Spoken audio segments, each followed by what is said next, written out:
This movie is going to piss off a lot of the political folks out there. But this is about the 2022 presidential election of Colombia. It was a battle between since.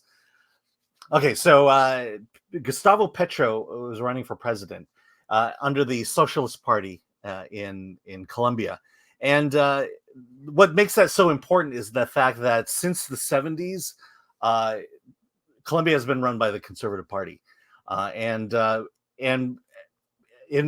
because there was some election shenanigans, a group formed called I believe it's M19. A bunch of terrorists.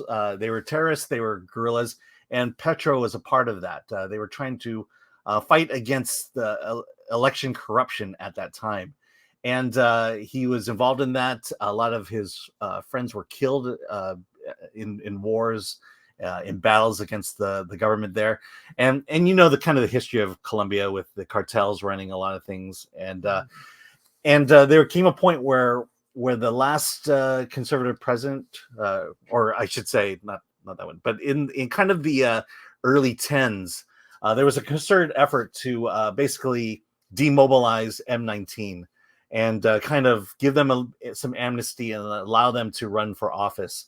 And the promise to run for office was taken away until finally now in 2022, Petro here decides that he's going to run. He's going to run a socialist label. And I mean, you could easily Google this, but he wins and is currently the president of Colombia. And the reason why I found this documentary so interesting was it's not a political documentary in the sense of we hear his positions. This is why the Socialist Party is so great, but it was just following a campaign of an unlikely candidate who ultimately wins in the end. And of course, the documentarians didn't even know he was going to win. And the other thing is, why am I so up on a socialist here?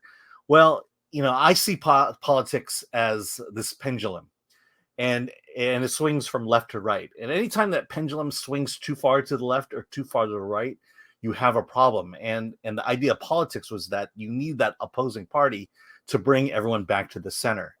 And that's kind of what was going on in Colombia for a very long time. There's a great deal of corruption, a lot of,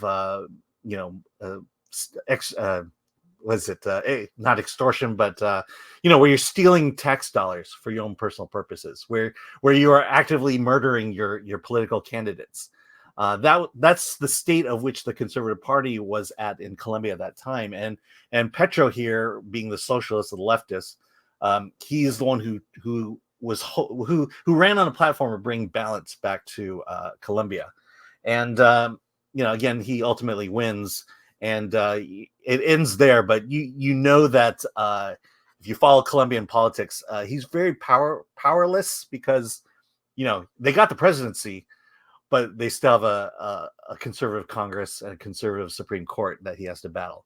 And so this is really about following an unlikely candidate who ultimately wins, and what he did and how he was able to ultimately win the popular vote and become president. And I do interview the filmmakers. We go into a lot of I kind of egg them on a little bit politically in this one, and you can go to the Film Threat interview channel, and we talk to the filmmakers of Petro.